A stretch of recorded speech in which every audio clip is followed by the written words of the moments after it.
Hey, good morning, good afternoon, good evening, whenever you happen to stance into this truth bomb riff. This is my 587th truth bomb over the course of about 3 years. And if you're just new to this, they are part lecture, part sermon, and part self-help therapy. Just navigating this incredible um, time of chaos. And all of it is predicated and built upon everything that I've been revealing to you for now years that I'm trying to penetrate millions of people's minds to try to get them to understand what we're all missing, even though it's so incredibly obvious and we all know it. So that's the caveat.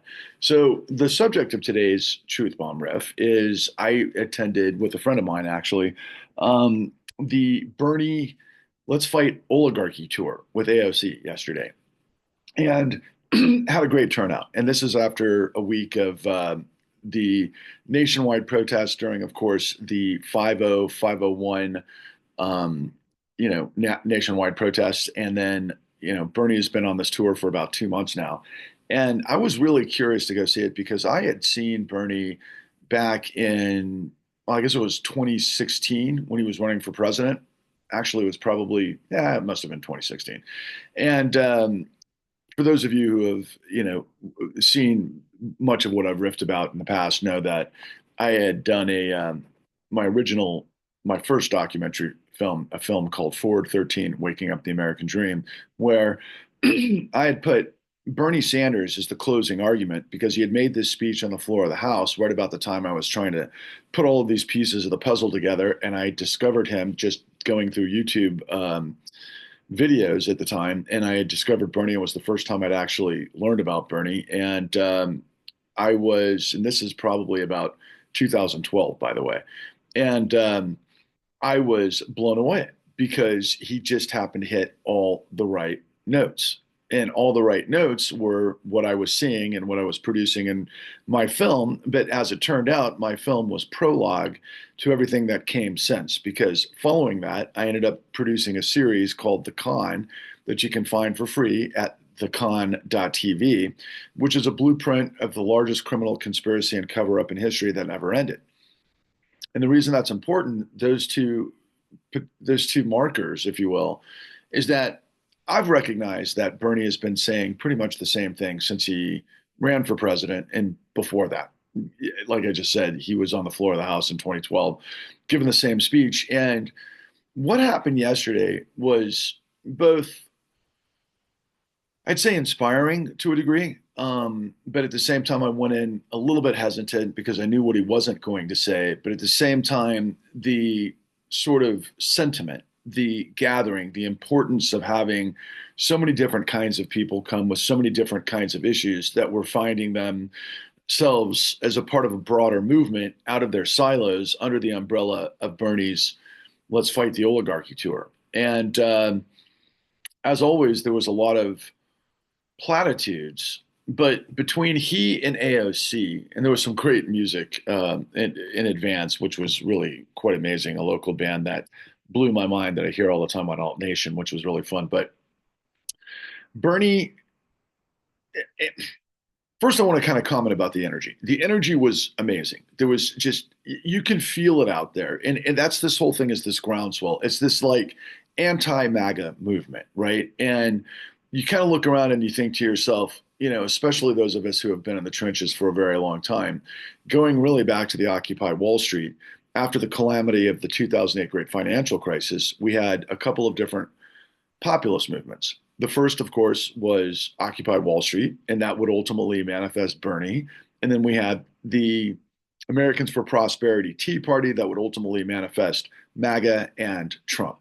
And we've been living in this the whole time since. And it seems like both groups are a populist uprising to the failure of the institutions, the democracy, the nature of DC and how we construct our government and its failure to the American people. And as such, we've been in the midst of about 14 years of literally nonstop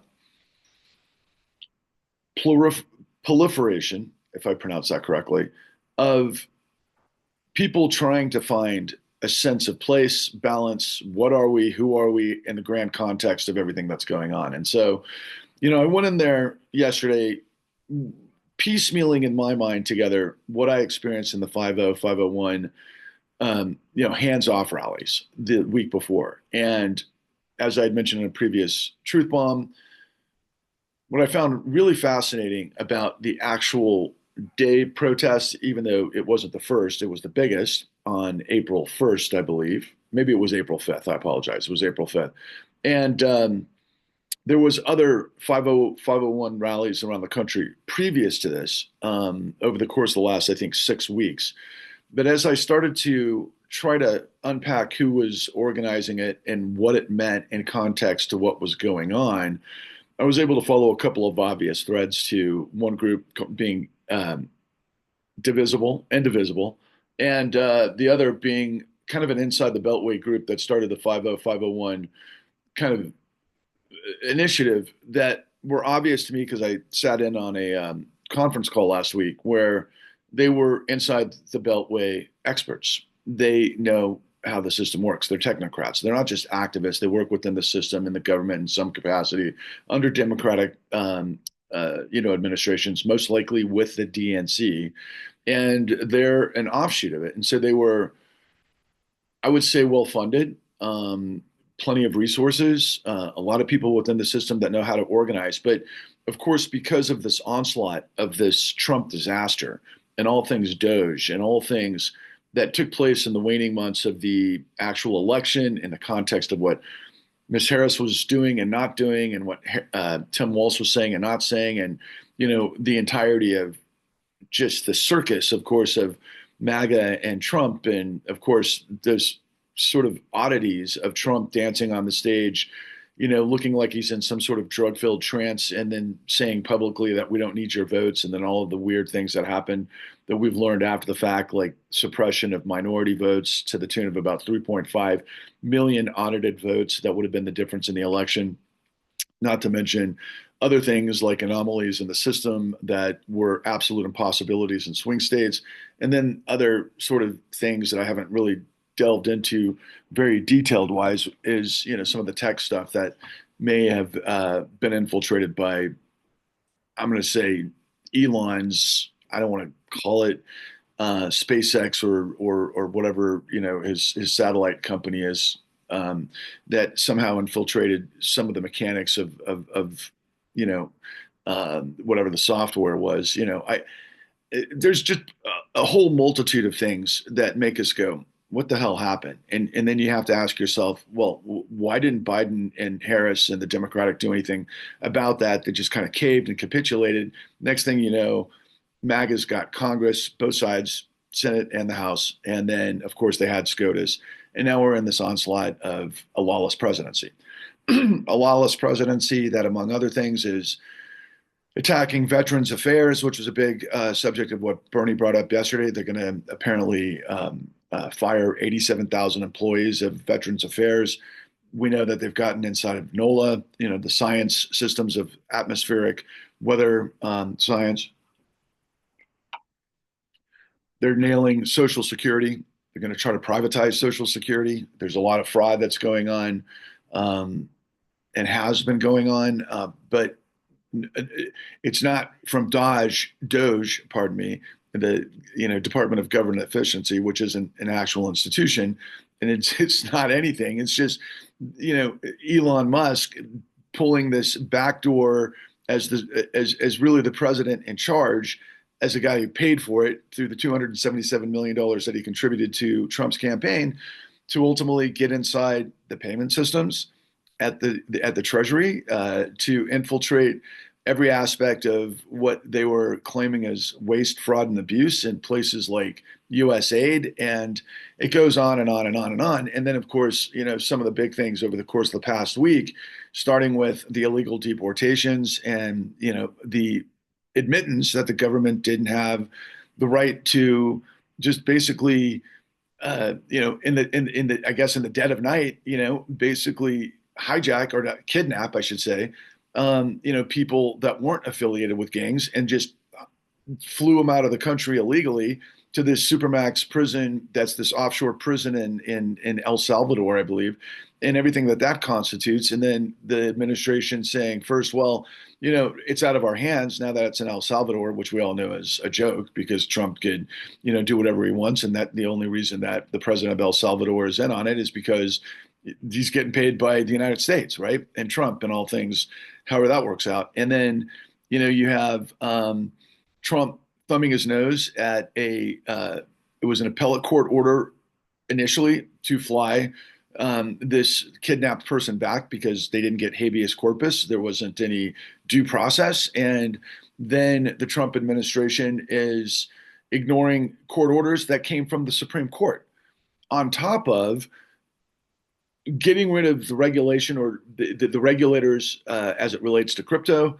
And then ultimately, the insider trading scenarios that were like weird in so much that it wasn't like a pre-planned thing. It was like Trump crashed the system because of the tariff war and then ultimately started to pivot, but he indicated in advance how that pivot was going to work. And it's a great time to buy. And, which is obviously a version of insider trading, by the way, that has happened right in front of our face. This on top of the stuff that was going on with Trump and Bitcoin, which was another backdoor channel of corruption. And so if you listen to my truth bombs and my interaction with panels that we do on a weekly basis with experts in the legal profession that unpack all of the details of why this is illegal and how it is illegal and what's going on and how it's not being stopped. Of course, a lot of this stuff was playing out in Bernie and AOC's speeches yesterday, where they were really ringing the 5 alarm fire, warning that, guys, we're in dangerous territory. And it was inspiring in so much that Bernie, it felt to me like it was Bernie's sort of last hurrah, in a sense that he didn't get to say exactly what he wanted to say in 2020. And we know he got kneecapped in 2016 and 2020 by the Democratic Party. And he capitulated because he is a politician and he serves a specific purpose. If I were to calibrate and kind of interpret Bernie Sanders from where I'm sitting, he's the voice of the decent, reasonable people. Yeah, he's a self-proclaimed democratic socialist, which means he would follow in the veil of, FDR and the whole New Deal Democrats of that time period. And Bernie has his bona fides because he was on the streets, during the civil rights marches. He had been side by side with Martin Luther King. He was during the anti-Vietnam protests. He comes from humble beginnings. He was a working class family. And he never forgot where he came from. And he always carried that forward. And he was always sort of the bulwark against the ownership class would be unions. And he approaches this anti-oligarchy tour or the fight the oligarchy tour from this decades long position to be in we'd call it the American left. And a lot of people call it socialist. And to a degree it is. But what they're doing is they're protecting workers' rights against the exploitation, of course, of monopoly capitalism, which many people revert to or refer to now as late stage capitalism. And what they're all missing is what it is that I'm revealing. But I'll get to that in a minute. Bernie and quite frankly, AOC. And I went in a little bit jaded towards AOC yesterday. And the reason I went, and not a little bit, very much jaded towards AOC, because I know AOC's sort of coming from nowhere as a bartender and her background. I've learned more about her background. And then she came up with the Sunrise Movement and she was never going to give in, never sell out and all those sorts of things. And then probably within a year, she got rid of her entire staff that helped her get there. And then ultimately became part of the Nancy Pelosi wing of the Democratic Party, even though the way these sort of scenarios work within these political parties is that, particularly in the Democratic Party, it's a big tent. And the idea is that there's different people speaking to different things. And for the most part, you would think that the Democrats believe in the law, believe in opportunity, believe in equality, believe in sustainability, believe in educated concepts, liberal concepts. And then that goes into the neoliberal sort of paradigm, which is the engine of the Clinton administration, which gave us Obama as well. And that's the Wall Street meritocracy revolving door that ultimately is in the zeitgeist of the problem that unfortunately created Trump. And so Bernie, under the Democratic wing, was a splinter of the progressive movement that, after Occupy Wall Street, became this voice because he was speaking of the things that were important to the Occupy Wall Street movement. But most notably was when he came out on the campaign trail against Hillary Rodham Clinton in a Brooklyn debate, and many people have heard me say this many times, he had declared that Wall Street's business model is fraud. And you could have heard a pin drop during the debate after that. Nobody challenged him. Nobody talked to him about it. Nobody asked him any questions. And he didn't go any further than that. And when he said Wall Street's business model is fraud, and he was talking about the corruption of Wall Street, and he was talking about the, you know, hostile takeover of the billionaire class, and he was identifying the billionaires as the problem, he struck lightning. And then before you know it, he was getting small donations to the tune of about $27. And I think he ended up, getting about $170 million in his war chest.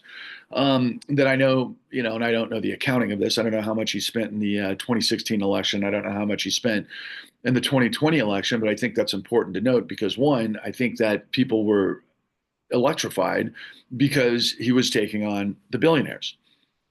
But then in 2016, he took that incredibly crucial position, and then he just suddenly pivoted away from it, and he started going into universal health care, into Medicare for all of these sort of socialist constructs, writing off student debt, some of these things that were very important to the working class, people that are just trying to survive week to week. We hear it all the time. People that have $1,000 in savings and couldn't outrun a medical crisis and could go into debt up to their eyeballs and go bankrupt because of, problems with insurance and everything else. And he identifies exploitation, especially as it relates to, drugs for the elderly and, the monopolies of pharmaceuticals, and I could go on and on and on. And, these are pretty much the talking points, the issues that he's carried forward, for now, like I said, the previous 14 years, basically. Pretty much the exact same thing. But the difference between then and now is that, one, I think it's becoming more and more clear and more people are listening to what he says. And it's almost like an introduction to oligarchy. It's an introduction to they have all the power, they're squeezing you, they're the reason you're suffering. They're the reason that we're seeing, all of these incredible hostile takeover job cuts, like we said earlier, or I said earlier, the Veterans Affairs Administration, which is obviously just a disaster, a diabolical disaster for people that had served, I don't know how many tours, because we have an all volunteer army. We don't have a draft. And throughout the entirety of the 20-year wars against terrorism in both Iraq and Afghanistan and elsewhere in Syria. You have these guys, and I know many of them, that go after tour after tour after tour after tour after tour. Some of them come back so damaged that they can never integrate back into society. I had one friend, one of my best friends of my life, suffer from post-traumatic stress disorder, and he ended up committing suicide. And it's, unbelievably tragic. And these people who fought for our country, supposedly to fight terrorism, for freedom, for the country that we all celebrate, right? Especially on the right, the MAGAs are like, thank you for your service. Meanwhile, most of them aren't serving as well because it's like 1% of the population that serves in our military. And yet we're going to rug pull their benefits. It's an abomination. And, I could go on with the seniors and what the Trump administration has done with, I think, basically preventing seniors from using the phones to work out problems with Social Security, which just jams up the system intentionally so that nobody can get their checks. And then you have this asshole Lutnick who said, the people that are complaining about not receiving their check are the ones that are the fraudsters. And he's a billionaire guy, and he used this metaphor that his mother-in-law wouldn't complain about it. Well, that's because he's a billionaire and she doesn't have to worry about it. Millions of other people do, though, however. And I could go on and on and on and on. But Bernie's whole point was, and same with AOC, and I got to get to AOC. Again, AOC comes up through the Sunrise Movement. She fires her whole staff about a year into it, gets morphed into the Pelosi wing, which is pretty fresh, ends up becoming this kind of postcard of, this voice because she's pretty, she's elegant, she is kind of a lightning rod in a sense, but she always came across to me as a little bit like duplicitous. And I'm like, why did you get rid of your staff?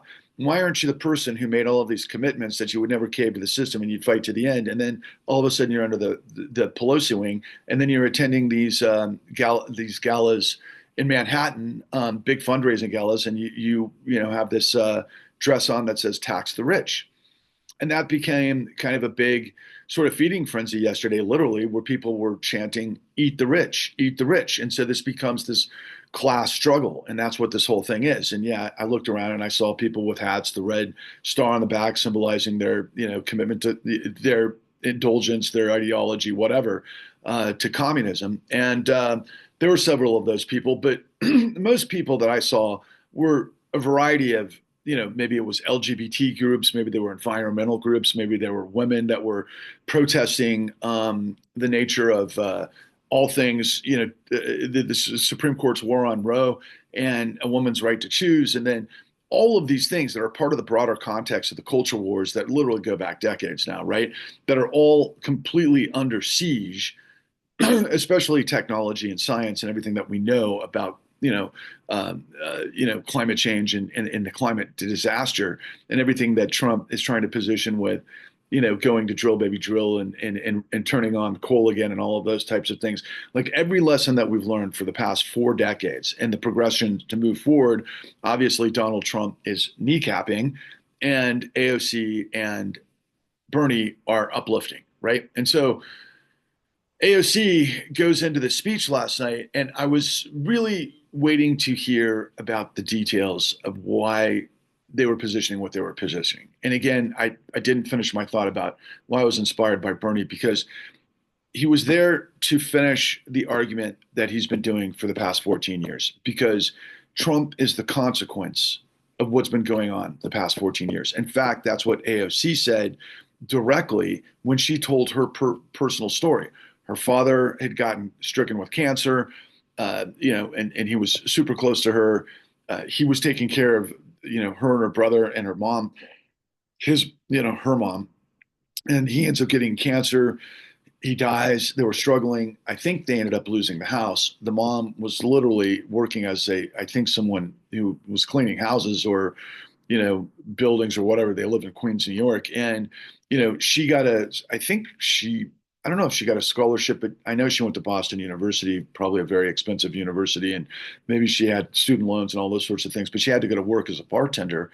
And, that's where she was coming from, right? So I can imagine working in Manhattan, looking around at all of the financial class and working for him. She was just right in the hornet's nest of it, and then she would ultimately, go against that class, if you will, representing workers. And she was elected, and now she's become, probably one of the significant leaders of the Democratic Party. And it seems like Bernie's whole thing is to hand off his campaign because he's older. I think he's getting close to 95.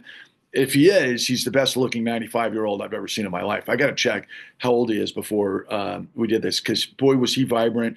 Boy, was he powerful. Boy, was he dynamic. He could just think through all of his, issues, and he delivered it brilliantly. In fact, the day before I found interesting, and I mentioned this on social media, and this was like a tale of two countries, right?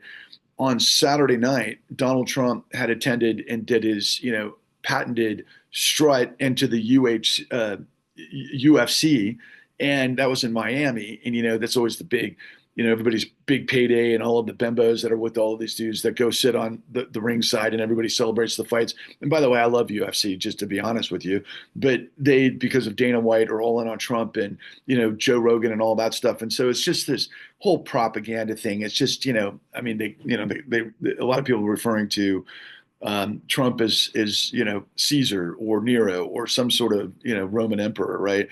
And that was all on display while at the same time Bernie had given his Saturday Fight the Oligarchy speech in Los Angeles that had like 34,000 people show up. And then he went to Coachella. So a tale of two countries, right? There was Coachella and there was, UFC. And these things were both kind of propping up once again the sort of nature of MAGA versus what was Occupy Wall Street. Okay. And now it's evolved, but also infiltrated because of these tentacles to the Democratic National Committee. Now, what's really interesting to me, and the reason why I brought out how much money Bernie had in his war chest previously, was because is Bernie funding this himself from his own war chest that he had been able to erect because of the previous two presidential candidacies? Is this just money that was sitting there waiting to be used for some reason, and so they chose to do this now, or is it more direct to DNC? And the reason I say that is because you have to understand when AOC gave her speech, she started with the collapse of 2008, her father dying of cancer, and that she made the point that the thieves of Wall Street stole everything and they got richer while they collapsed the world, which is exactly what happened. And then she moves on to, look, there's got to be dignity in work. We've got to look out for each other. That, there can't be hostile, there can't be open hostility and censorship and just outright fascism towards, people of trans and people of color and all of those sorts of things, which is to further unify everybody in their kind of disparate places, but doing it through the prism, if you will, of the working class, which is where she comes from, right? And so she stuck her toe in the fraud sort of issue, but she doesn't close it, okay? And she goes on to say that a new world is possible. Now, interestingly about that, when I was making my first film about all of the stuff that manifested the Occupy Wall Street movement, and Occupy Wall Street was a character in that film. My colleague and I, Eric, wound up in New York City the day it got broken up by the NYPD after we had done a 3,700-mile journey, where we got to New York City and they were projecting a new world as possible on the buildings of Midtown Manhattan, right by the Brooklyn Bridge, or I can't remember what the name of that bridge is on the east side. But it was remarkable. It was incredible. And I took that with me forever because I've always had that sort of view that we're, in order to form a more perfect union, we learn from our mistakes. We can rebuild. We can always recontextualize. We can recreate. We can animate, if you will. Just in the context of who we are, we learn every generation. That's the way I always looked at the United States, was that every decade had new guys that would come up with new things and would have new trends and new this and that. And it would just, mark the decades by way of, what was happening at that time period.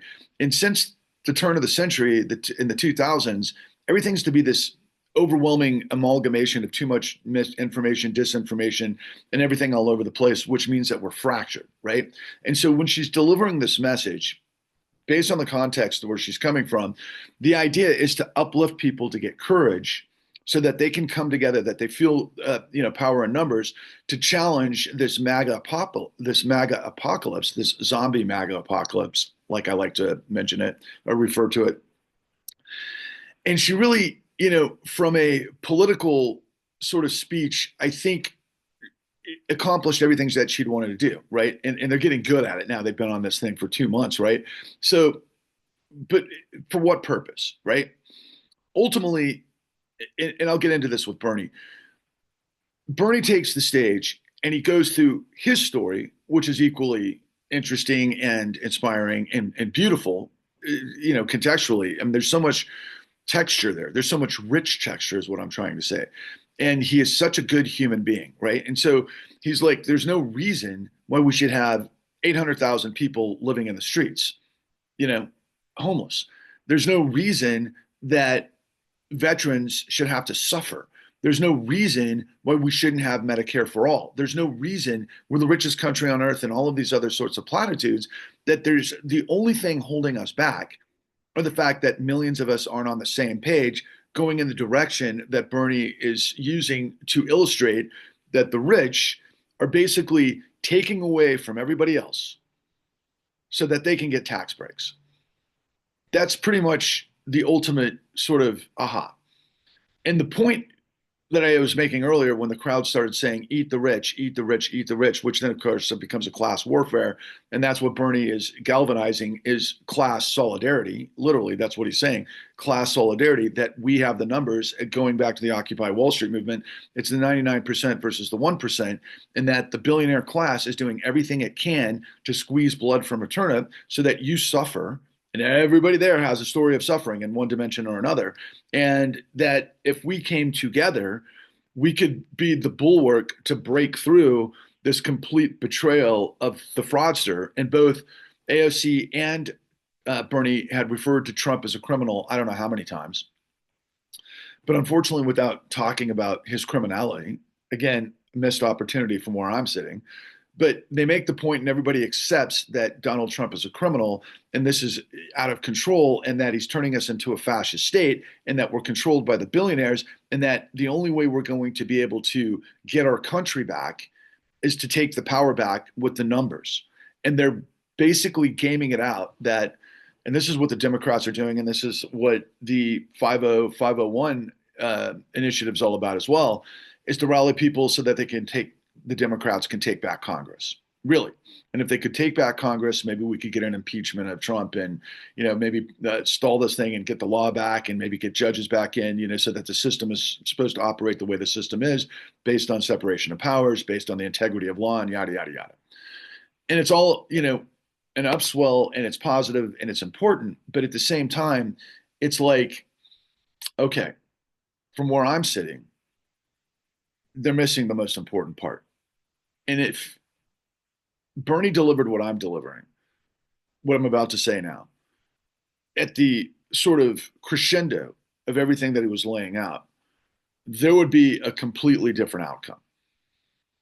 But it's important for you to understand that whether Bernie is funding this himself, or whether the DNC is involved, or whether the 50501 movement is also attached to the DNC, you have to understand who the DNC is. Now, to Bernie's credit, Bernie said, yes, the Republicans are completely corrupt. And he said, but so too are the Democrats. And then he starts to lay out a little bit of a vision, but his vision was pretty much A, we've got to have solidarity. B, we got to get money out of politics and Citizens United. That's their platform. And that's great. Okay. That's a good place to get on first base, because Bernie knows everything that I'm telling you. But Bernie doesn't tell you this because, and I've got a theory on why, and I'll kind of close with the theory on why, but I kind of think it kind of goes the same for AOC, and why a lot of people are frustrated with Bernie and AOC because Bernie didn't fight the DNC. He got kneecapped. A lot of people wanted him to go on, and both he and AOC had brought that up. And just kind of a sidebar comment, she said, and please don't judge us on this. What did she say on this?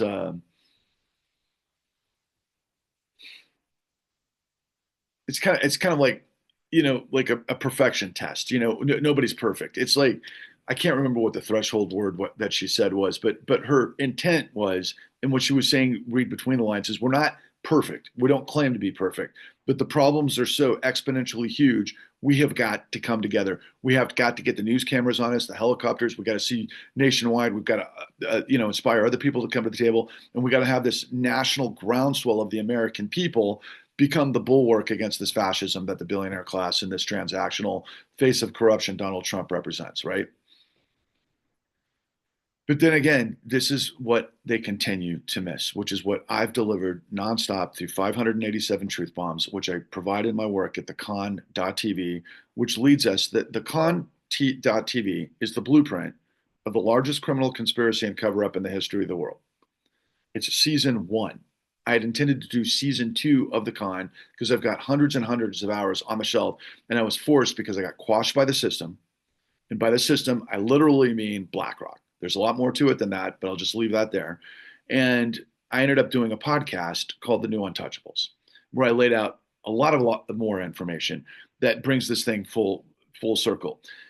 We launched the con in 2020, right during and before the insurrection, which all sorts of forces prevented us from really getting to the eyeballs that need to see this. Not to mention the media was relatively silent. We had one of the best PR agencies out of Manhattan who's connected to everybody, and a lot of people wouldn't touch our story with a 10-foot pole because of this problem that we're talking about, which is absolute corruption. Okay, because the media is involved. And by the way, Bernie yesterday made the statement that, oh yeah, Donald Trump is attacking these big law firms.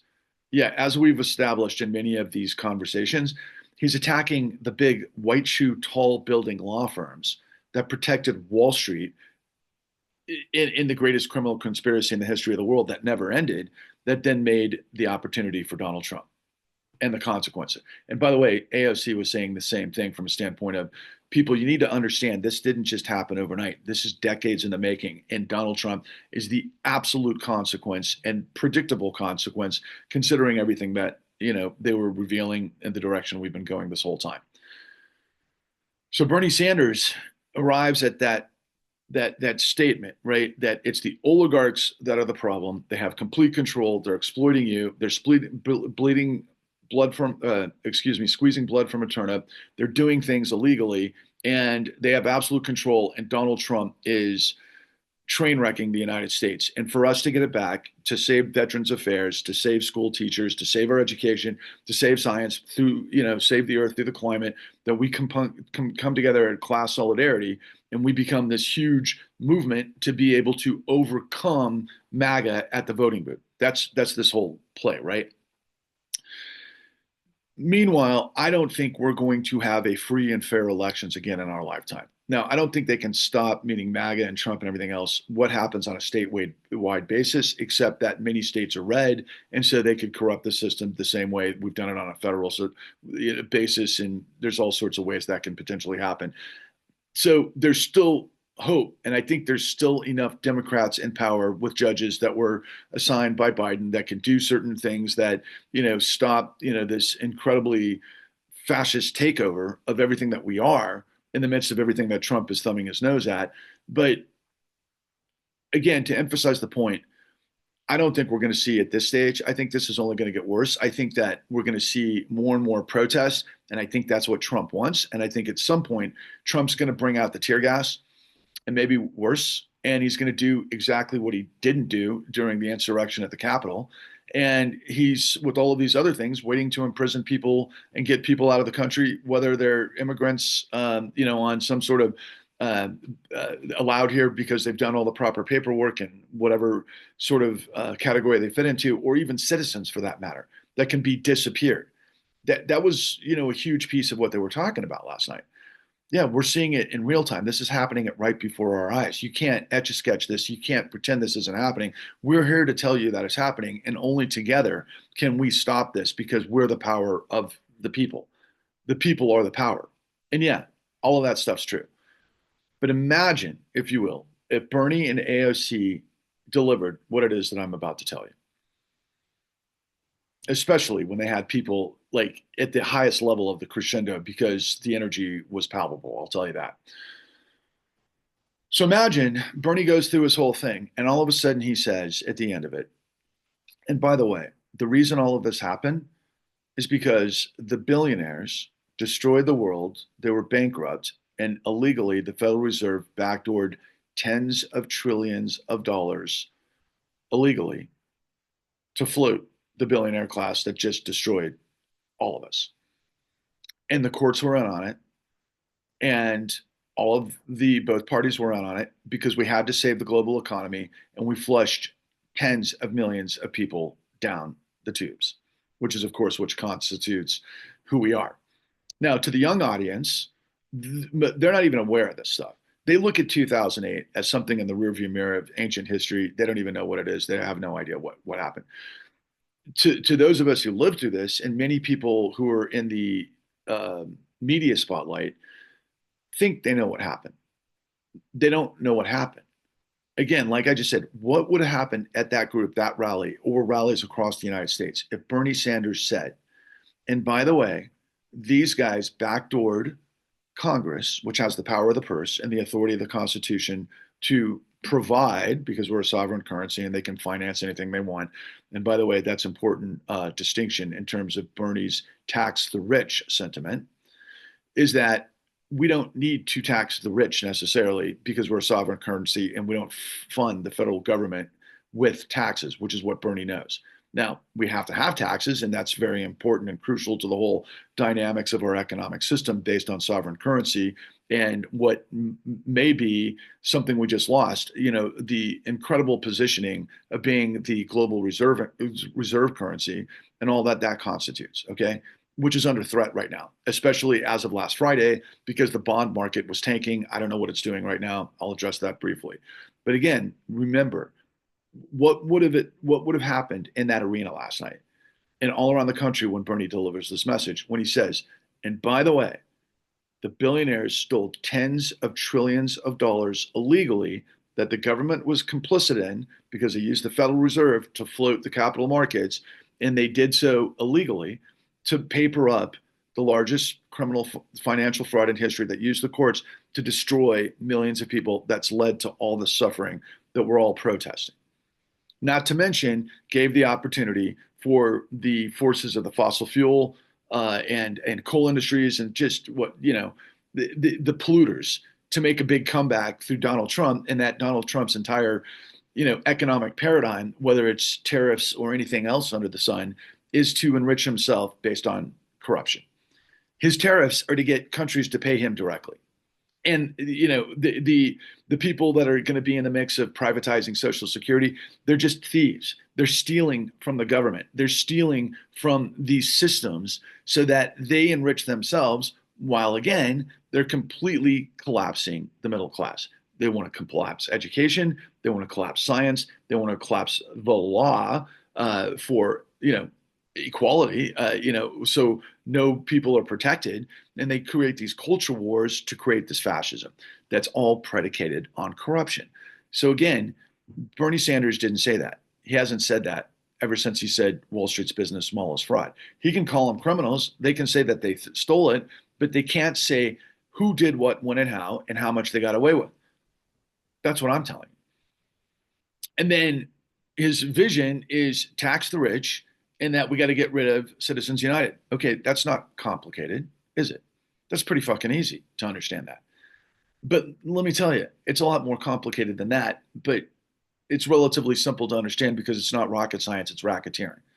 So the way I premise everything that doesn't constitute Bernie's vision, but which constitutes the vision of the Clean New Deal, which you can find at thecleannewdeal.org, is all premised on four questions. And I say that with absolute respect and harmony with Passover, which many millions of people are celebrating, which is, of course, Moses' an exodus from the tyranny of Pharaoh and the 10 the plagues. Was it 10 plagues, or am I confusing that with 10 commandments? I think there was 10 plagues, yeah. And 10 commandments, that's an interesting correlation. I might have gotten that wrong, but we know there's 10 commandments, but that's the whole continuity. And that's the whole idea of exodus from bondage that would lead to a society that governs itself based on the law. That's the whole story of Exodus. And by the way, that's the whole story of Exodus that inspired Jesus when he went to the Temple Mount and he was protesting. He was doing it from the vein as a Jewish rabbi celebrating Passover, which was delivery from bondage, which at that time was the Roman Empire. It was the same story. They were telling the same story. And so it's always beautiful to me that the notion of Exodus and resurrection is always during the spring, redemption. And I'm delivering this to you today on April 14th, right in the middle of it. And the way you have to understand how we're going to have our own moment of Exodus from this trials and tribulations of this monumental fascism that we're in the midst of, which is tyranny. It's all the same thing, whether it's oligarchy, tyranny, dictatorship, aristocracy, central rule, Politburo. Anytime there's central rule, doesn't matter what your ideology is. It's corruption that controls, okay? And that's what we're leaning into. That's destroying separation of powers. That's destroying what we had a revolution to create in 248 years of history in order to form a more perfect union, only to be going backwards as a result of all of this insane chaos that's happened because of the patriarchy, white supremacy, and the culture wars. Because like LBJ said, if you can convince the lowest rung white guy he's higher on the ladder than the highest rung black guy, you can pick his pockets all day. Yeah, this stuff's been around for a long time. But imagine this. Imagine if Bernie Sanders and AOC said this. What is qualified immunity? What is judicial immunity? What is presidential immunity? And then what is the electoral college? Those are the four questions. Just like we say on Passover, why is this night different than all other nights? Why do we eat matzah and unleavened bread and all the rest of it? What is qualified immunity? Qualified immunity is that the police are above the law. They can shoot to kill without any consequences. And there's a whole lot of like mishigas as it goes with insurance and settling things and everything else, but it's not going to court. It's not like holding the cops accountable. And there could be bad actors. And as I've said on many of these truth bombs before, I'm not suggesting that the cops shouldn't have the right to kill. For example, if during the insurrection, the National Guard were there and the cops were there and they shot to kill because there was an unruly group of armed villains that were trying to take over our capital and they shot them, yeah, that seems to me to be something that would be worthy of, police protection. But that's not what happened. There was police there overrunning the Congress because they were paid mercenaries of Blackwater, I'm pretty sure. That's just speculation on my part. But among others, and cops and, like I said, mercenaries from Blackwater. Anyway, yeah, that just means they're above the law. So if we have this country and the idea that nobody's above the law, but yet the cops can be above the law, that's a problem. Everything should be about due process because you can sort out through evidence who did what, when, and why, and how, and therefore you come up with a conclusion. That's the whole idea of the law. But for shortcuts, because of money and because of the way cities operate and based on what happens in the judiciary and the time and everything else, they took shortcuts and they just said, you know what, let's just make cops above the law so they don't have to be accountable for accidentally shooting somebody who was running away at a traffic stop unarmed, that sort of thing, right? It's like, wait a second, if you're the victim of being shot in the back when you didn't have anything on you and you were running for your life, I mean, holy shit, right? Okay, so turn the page on that. Second, what is judicial immunity? Well, if the cops are above the law, if the judges are above the law, okay, what do you think conceivably could happen? Something like the Supreme Court, like Clarence Thomas taking backdoor deals to put his mom in a house and pay for his grandson's education and go on highfalutin trips and get all sorts of, backpack, money and stuff to like, I don't know, weigh out the small in Justice Thomas's mind, salary of a Supreme Court justice because he's worth more than that, right? And so he takes money behind the scenes from a Dallas billionaire who is a neo-Nazi who collects Nazi paraphernalia, like the original signed copy of Mein Kampf. Wow. Now that is a dilemma. And then, of course, you've got Leonard Leo, the billionaire hedge fund guy, who's connected to Opus Dei, another ultra conservative Catholic, a repository of this dominion, in terms of their outlook, in terms of control. He's paying money to, I think, Justice Alito.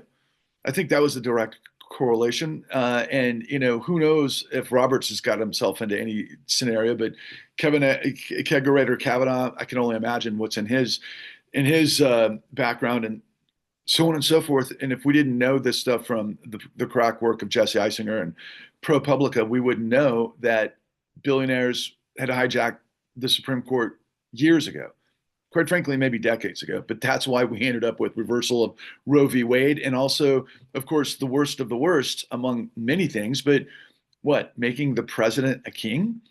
Etch-a-sketching the 14th Amendment, Section 3, that says outright that if you participated in a insurrection, that you can't run for the office of the United States. Pretty simple and clear. They wrote that after the Civil War. And it's not easy to get amendments to the Constitution. You got to get two-thirds of the House, and I can't remember exactly, and there's the filibuster, and there's other things that are involved, but very complicated, right? You can't just do that. And it took a civil war to be able to have that 14th Amendment, Section 3 after the 13th Amendment. That's just, abolish slavery, supposedly. And then we end up with systemic slavery in prisons. That's a whole other part of this variance. But yeah, no, judges can't be above the law. Not if we're going to have the supremacy of law, because absolute power creates absolute power corrupts absolutely. And then, of course, presidential immunity. The executive president, the unitary presidency, really, that's a king. Above the law, all of these executive orders, look how well that's turning out, America. This is all stuff that was in play from the Heritage Foundation that was funded by the Koch brothers, this libertarian think tank that was going to free us from the administrative bureaucracy, right? Because the last thing that these groups want are people like African Americans, Indians, immigrants, Jewish people to a degree, but of course, Jewish people have definitely a part of the establishment. So maybe less so on that category, but trans and so on and so forth. And they are, it's about, again, the patriarchy and white supremacy. That's the easiest way to control this, but for the billionaire class. Because what they've done is they've done a high style takeover of the government, and ultimately they use the fascism as a bulwark, as they're ensconced in it to protect their own corruption. That's why I've always said corruption births and fuels fascism. Okay, so what's the Electoral College have to do with it? That's ruled by the minority. The Republicans say that we're not a democracy. They say that we're a representative republic. Okay, we vote for people to represent our interests. But if you vote for people who are taking money from higher forms that are forcing them to do legislation that are against the best interest of the American people that voted those people in, you have an issue. And that's what Bernie was identifying yesterday through Citizens United. Yes, when dark money operates behind the system and you legalize corruption and absolute power, corrupts absolutely. It's a perversion. It's a distortion. It's an inside out version of democracy because the state of Wyoming, with an exorbitant amount of billionaires, can have as much legislative influence as the state of California with 50 million citizens. That's not what the founders intended. But nothing's perfect, and it's very difficult, and it's very difficult to manage human beings, especially powerful human beings that have a lot of money. The more money you have, the more power you have. They might not be powerful like Mike Tyson powerful back in his heyday, or whoever we want to compare that in the UFC today, but they're powerful because money controls. Money is organization. Money is what fuels us in society because money is what gets things done. What do we do with our time? The earth spends 24/7, for all of us, right? Same amount of same. But if you're going to provide for your family and you're going to provide for whatever your home is and everything else, it requires money. So money controls all. And so when the billionaires have complete control, they've just gone back to the tyranny of kings, or the aristocracy, which is what we had a revolution to revolt again, to create the separation of powers, the Bill of Rights, and of course the Constitution of the United States. And it was a great idea if you could keep it, as Jefferson said, right? But he also said the tree of liberty has to be refreshed quenched with the blood of tyrants and patriots from time to time, because he understood human nature. The founders understood human nature. They understood history. Were they flawed because they were landowners and they were white and they were the gentry and there was slavery and three-fifths, citizenship and all that kind of stuff? Of course. But that's why there was, in order to form a more perfect union, that's why there was a civil war. That's why there was a progressive movements. That's why there was the war on fascism. That's why there was the civil rights movement. And that's why we are in the midst of what we're in. But again, with those four questions, what is presidential immunity? What is qualified immunity? What is judicial immunity? What is the Electoral College? You come to understand the precepts of the Clean New Deal. Because when you understand that we're not a democracy, that we are a corporate fascist state undergirded by a criminal syndicate that uses the full faith and credit of the United States to guarantee the mafiocracy that is now fueling fascism. That's literally what we are. Then you can come to understand how you can unpack the problem to create the path forward and the solution, to part the Red Sea, to create exodus from corruption. First precept of the Clean New Deal. We got to create a new Glass-Steagall. What is Glass-Steagall?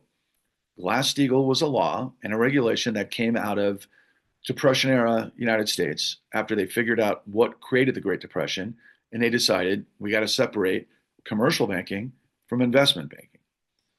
We need currency, we need liquidity, we need money to finance the growth of industry, the growth of agriculture, the growth of whatever it takes to keep a giant society of 350 million people functioning as a superpower, quite frankly.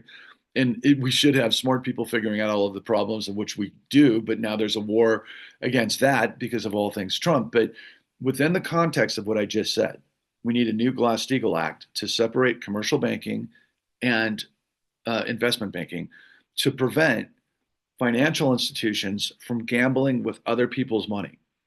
But the caveat to what happened during the 30s, which is what gave us the Securities and Exchange Commission and balance to what became the biggest economic engine in world history, quite frankly, they did it because you have to hold the system accountable and you have to align interest.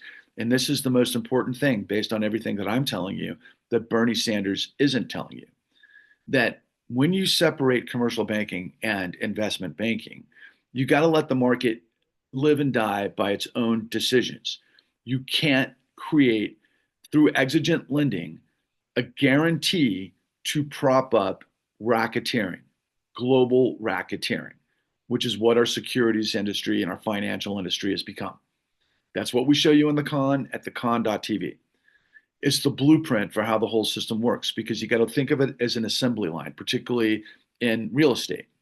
You have loans, mortgages that get valued because of appraisals that then go through this whole process of loan to value ratio where people get loans based on all of these different criteria that then are packaged and bold into securities, packaged and sold, I should say, into securities that then go into a whole garden variety of different, based on AAA ratings, pensions of the working class primarily, and into communities around the world. Okay, and then from there they have derivatives trades and they have collateralized debt obligations and many other so-called complicated instruments to create the flow of capital so that we can have low interest rates and the availability of capital to be able to loan to people so that the banks are supposedly solvent. And that all ended because of what happened in 2008, because the whole thing was the largest racketeering enterprise in the history of the world. And it was all based on liar's loans that then led to liar's securities, that led to liar's derivatives, that took a $4.5 trillion housing market and created an $800 trillion global calamity that when it collapsed on everybody's head, we ended up in 2009 providing $33 trillion of emergency stimulus to the largest racketeering enterprise in history to a very, very tiny percentage of the people, which became the billionaire class. That's what Bernie is referring to. That's how they got there. They got floated. They got floated not just in 2009. They got floated again in 2012 with another 16 trillion. So if you're counting, that's a 49 trillion by 2016.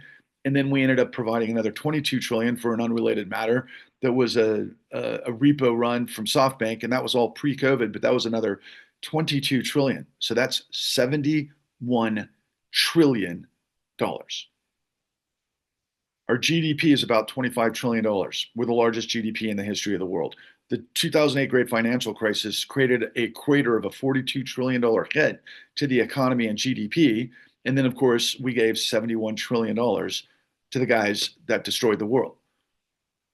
Do you now see that the guys that are the billionaire class that Bernie is referring to actually didn't just do it because they became monopolies and they got lobbyists and they created these fiefdoms unto themselves. That's part of it, but they were bankrupt. They failed, and in a market of capitalism, they were supposed to go away. In a world of the law, they were supposed to go to jail and have all of their ill-gotten gains pulled back. That's not what we did. We gave them $71 trillion. There's 1,000 billion and a trillion. So when you do a new Glass-Steagall Act, you have to have the caveat and the imprimatur that you cannot use the safety of the United States to keep us afloat during times of war. Maybe there's a meteor coming. Maybe there's some sort of major collapse. Maybe there's some sort of famine. Maybe there's some sort of environmental disaster or something that I haven't even conceived of yet that we've got to be able to use to be able to maneuver society, to be able to respond to whatever challenge that we have so that we can survive. That's exigent circumstances. None of that is under the purview of lying, deception, treason, racketeering. Those are all laws that have remedies that the motherlode of all of those remedies is called RICO, Racketeering Influence Corrupt Organization. 6 months ago, AOC made the faux pas in the Congress that said RICO wasn't a crime. She got confused. She didn't know what was going on. I can only imagine what she was dealing with at the time, probably death threats and a lot of other stuff. But she made that statement, and my jaw just about hit the floor. I was like, you've got to be kidding me. RICO is the mother of all crimes. So the second precept of the Clean New Deal is exactly what Sanders said. We've got to reverse Citizens United. And we should probably have publicly funded elections. Citizens United is the ultimate ridiculous nightmare of this situation. So imagine the system can set up, rug pull, destroy the middle class, go bankrupt in the process, and in a smash and grab situation, steal tens of trillions of dollars to float itself, to buy the government so that they could then what? Use the dark, uh, corridors of power to funnel millions to liars as politicians, which is unfortunately both parties are filled with them to the brim. Dark money is the problem. It's legalized corruption. And again, absolute power corrupts absolutely, right? When a group of men discover plunder, they create a legal code to authorize it and a moral code to glorify it. Citizens United is a train wreck, but it is the flip side of what I just introduced as precept number one, a new Glass-Steagall Act that you don't allow the full faith and credit of the United States to backstop racketeering and grift. You have to have the law to break all of that up. And then you got to get rid of dark money in politics. Okay. That's the power. That's the revolving door. That's to where, like, many of you are asking the question, how is it possible that these billionaires and Donald Trump can break the law with impunity and nobody's holding them accountable? Revolving door. Who's doing what based on what they got paid for? And like Upton Sinclair said, the best way to get somebody to not understand something is to make sure his paycheck depends on him not understanding it. Yeah, same as it ever was. Okay. So those are the first two precepts of the Clean New Deal. Now, to Bernie Sanders and all of his, the thousands and hundreds of thousands and tens of thousands of people that are listening to Bernie, they're like, tax the rich, tax the rich, tax the rich. Okay, but that's not going to fund the federal government. We don't fund the federal government with taxes. It works in the cycle. It's based on it. It also kind of works within the entirety of the system and bonds and blah, blah, blah. You have to have, a buy-in that you can, force people to pay taxes by the state, the force of the state to guarantee that all of these activities are going to make it such that we can finance so that we can borrow from future generations to be able to deal with what we got to deal with now. That's what they've been doing forever. Now, a lot of people are like, that's got to end. You got to end the federal deficit. You got to end. But think about this. We've got $33 trillion of federal debt. We got $33 trillion of personal debt. So practice what you preach, America. How come you've been putting all of your shit on a credit card? You're just as guilty as the United States. So I could only imagine if I did like a micro targeted focus of every MAGA that I've ever met, I bet most of them are in debt up to their eyeballs.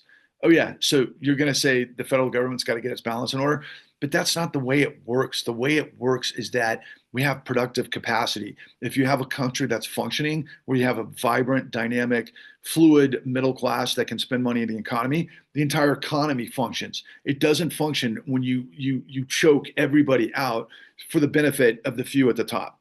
That's not an economy. That's an economy of kings. That's why we had the revolution. Again, so what I'm providing to you and everybody else is that we have evidence of $71 trillion that was looted illegally against the statutes of Federal Reserve Act 13.3 that parlayed this entire thing.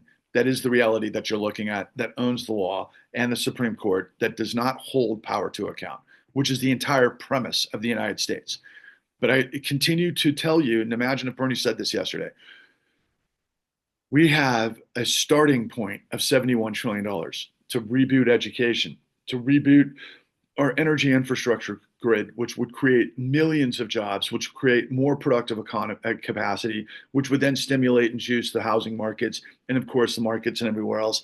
And if you did it all within the corollary of budgeting properly and quite frankly, a new job guarantee, because there's a lot of work that needs to be done. And this is very similar to the New Deal, that people could find a job of their choice. If they're they don't have a college degree, higher education, we could put people to work all over the country in so many ways by financing the rebirth of the American middle class, by also taxing the rich. Okay, absolutely. But when we had probably the greatest growth in the history of the United States of the middle class, we had 90% tax rates, marginal tax rates on the richest 1%. But there was also ROI initiatives, right? There was like, okay, you go into R&D, you put your money in R&D, you invest in capital expenditures for new developments and so on and so forth, and you can make your money back on that. They had aligned incentives. It wasn't just we're taking 90% off the top, okay? If you don't play ball and invest in America to grow the technology of America, the base and everything else, then you're going to be taxed 90%. That's what they did during the liberal Eisenhower's administration, and that's being cynical. Eisenhower was not obviously liberal or socialist for that matter, but the idea was that you have to invest in the United States. So this whole notion of tariffs and everything else is just another lie, deny, switch the blame, implicate scenario for Trump. He's not trying to create a vision to create new infrastructure build in the United States. He's getting these tariffs done so that other countries are going to pay him a premium directly to him and his family so that they can loot. Then they'll, make decisions based on each country and what they're going to, pay in their tariffs. If you play ball with Trump, you'll pay smaller in tariffs, but you're basically funneling money to his crypto, for example. And I think I mentioned this earlier in this dialogue, but Trump just got gutted the DOJ's regulatory body on crypto. Again, just outright manifested corruption, which is insane. So all of these MAGAs that are like, oh yeah, he's going to recreate our agricultural base. He's going to recreate our industrial base. No, he's not.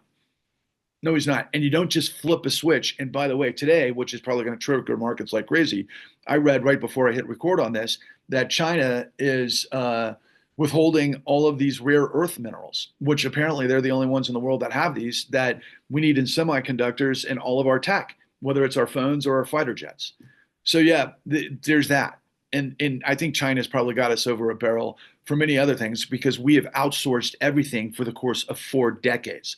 Over 4 decades, can you imagine how much stuff that we've exported because the rich had exported jobs and then they actually exported taxes because they do all their taxes in places like, the Caymans or, South Dakota or, Utah for that matter, or, there's offshoring is what it's called. Outsourcing and offshoring. That's what we've done for 4 decades to create a service economy. In my mind, I would start with $71 trillion to rebuild the energy infrastructure grid.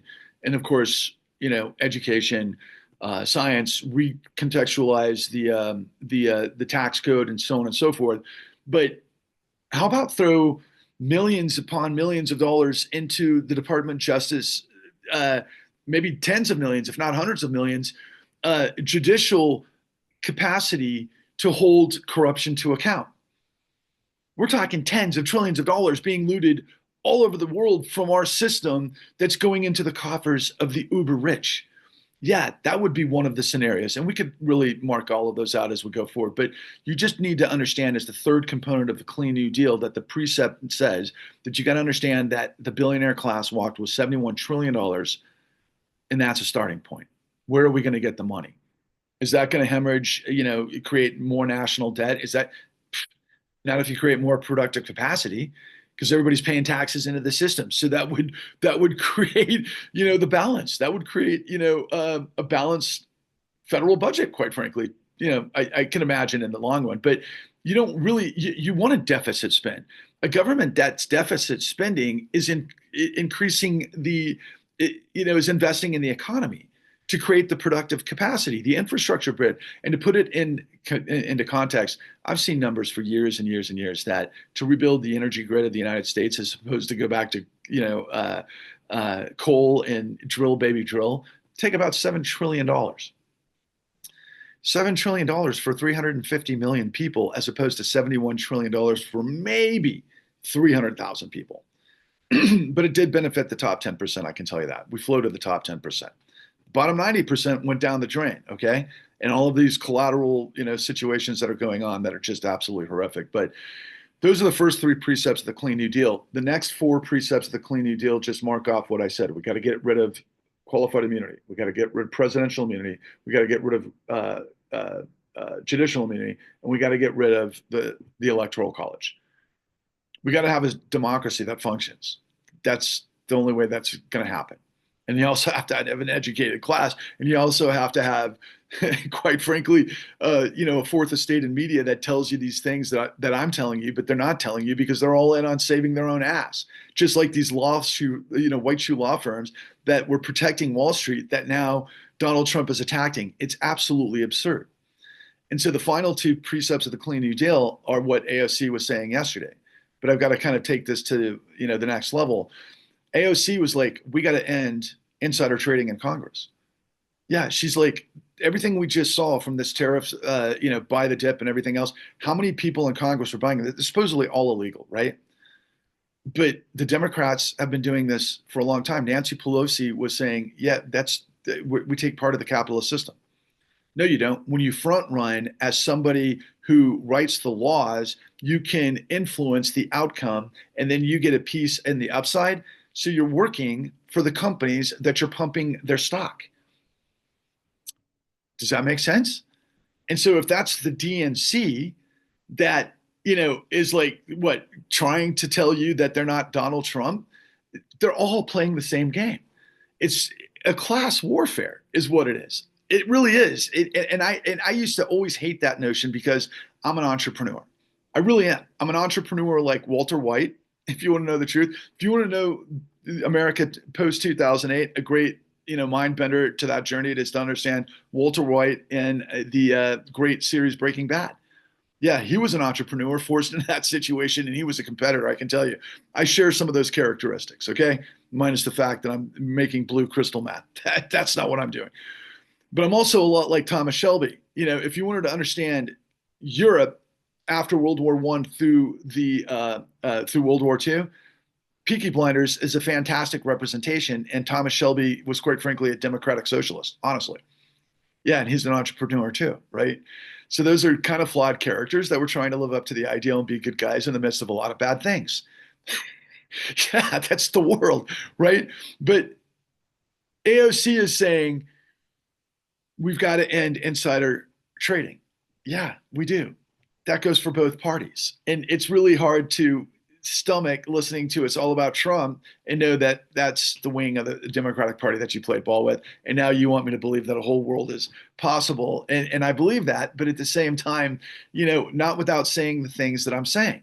And then, again, this is what I was trying to remember earlier in the dialogue. AOC was saying, you can't hold us to like this higher litmus test. You can't hold us to a perfection because we all know that things are complicated if we're adults. You gotta compromise. You gotta work. So we're not going to get it right perfect all the time. Okay, but by doing that, you've basically compromised to put us in a situation to where the Democrats, through Eric Holder and Obama, floated Wall Street illegally after destroying tens of millions of people that gave us MAGA. That's our reality. Remember I said we're not a democracy, we're a corporate fascist state undergirded by a criminal syndicate that uses the full faith and credit of the United States to guarantee the mafiocracy that is now fueling fascism. I'm all about democracy. I'm all about entrepreneurship. I'm all about freedom. I'm all about, living your best version of yourself. And yeah, I'm aware that we can all make mistakes. And this brings me to pretty much the closing points here. Bernie Sanders yesterday really made this a referendum on greed. Okay? He was saying greed is the problem. Greed is a huge problem, but greed isn't illegal. Fraud is illegal. Fraud isn't shenanigans. Fraud is illegal theft by deception. We have remedies. We have remedies in all states. We have remedies on the federal level. We just don't have the law, the Department of Justice and the FBI doing the investigations or through AGs around the country because they all got kneecapped for corruption. They did 14 years ago. Now we're even worse than we were then, if that's even imaginable. And yeah, a world is possible from the gutter. A better world is possible. People, the last thing you have to understand about what Bernie Sanders and also Biden said on the way out is that you got to have term limits which of course Bernie Sanders couldn't have been around for as long as he has to do what he's doing at the moment, so that's a downside. But we have to refresh the system because the people that are living it have to come up, and the people that are represent, vote for a representative, politicians, they have to be held accountable and they have to be knowledgeable. And we, the people, have to be knowledgeable. We have to understand how this whole thing works. And that's what I've just laid out for you. I hope you were able to see the light, because when you live in light, you live in truth. When you live a lie, you're depraved. When you have the truth, you're bulletproof. When you lie, inside you die. Stop lying. Stop buying lies. I'm on the side of you, me, and everybody you see who isn't a Nazi, that believes in beauty and integrity and decency and dignity and sustainability. And, you know, um, uh, that's all wrapped in to this situation. If we could find unity behind the Clean New Deal, that is our destiny, to purge the misery of tyranny, to unleash the renaissance of possibility. I call it the Big Bang of truth.